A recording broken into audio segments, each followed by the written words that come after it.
जय हिंद दोस्तों। चलिए दोस्तों बात करते हैं इस एक और क्वेश्चन के बारे में। इस क्वेश्चन में एग्जामिनर ने कहा है A B C are three student, A got 36% less mark than B and 16% more than C. If B got 145 marks then what are the marks got by C. यानी कि एग्जामिनर ने कहा कि तीन स्टूडेंट है, ये ए है, ये बी है और ये सी है। तीन स्टूडेंट दे रखे हैं। उसमें कहा ए को 36% लेस देन बी। अगर बी को 100 मार्क्स मिले हैं तो इसमें से 30% निकालूंगा, उसमें से माइनस करूंगा। 30 मतलब 70 और 70 में से 6 जाएंगे तो कितना बचेगा 64। यानी कि अगर बी को 100 मिले हैं, पूरे मार्क्स 100 मार्क्स मिले हैं, तो ए को कितने मिले 64 मिले हैं। फिर उसने क्या कहा कि जो ए गेट करता है 60% मोर देन मार्क, किससे मार्क करता है, सी से। यानी कि ये ए है और ये मेरा सी है, तो सी के जो है मार्क्स कितने 60% मोर, यानी कि 116 बाय में 100। अगर मैं सी का 116 बाय में 100 निकालूंगा, परसेंट निकालूंगा, तो वो ए के बराबर होना चाहिए। तो ए की वैल्यू तो मैंने यहाँ से निकाल ही ली है, तो मैं इसकी जगह ए की वैल्यू रख सकता हूँ यहाँ पर। तो ये 64 रख लिया मैंने यहाँ पर।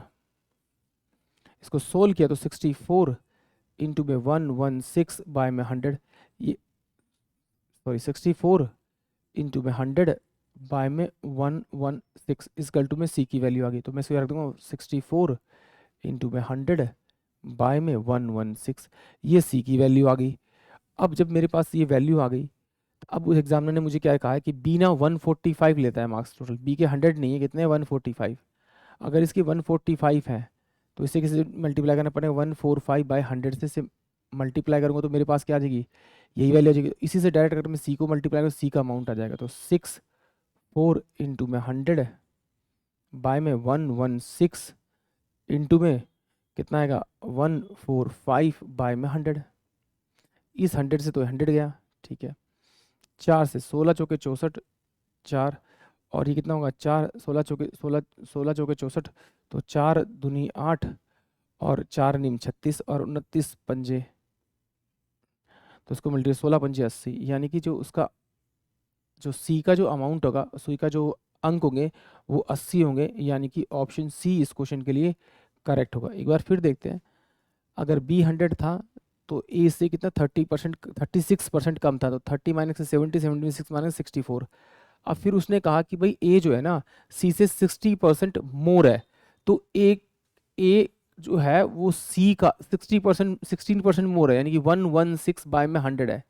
अब ना तो मेरे पास में सी की वैल्यू तो शुरू में ना मेरे पास ए की थी, बट यहाँ पर अब मेरे पास ए की वैल्यू, तो मैंने यहाँ पर ए की वैल्यू रख ली 64 और यहाँ पर मैंने सी की वैल्यू निकाली तो ये 100 अपोन में कितना हो जाएगा 116 हो जाएगा।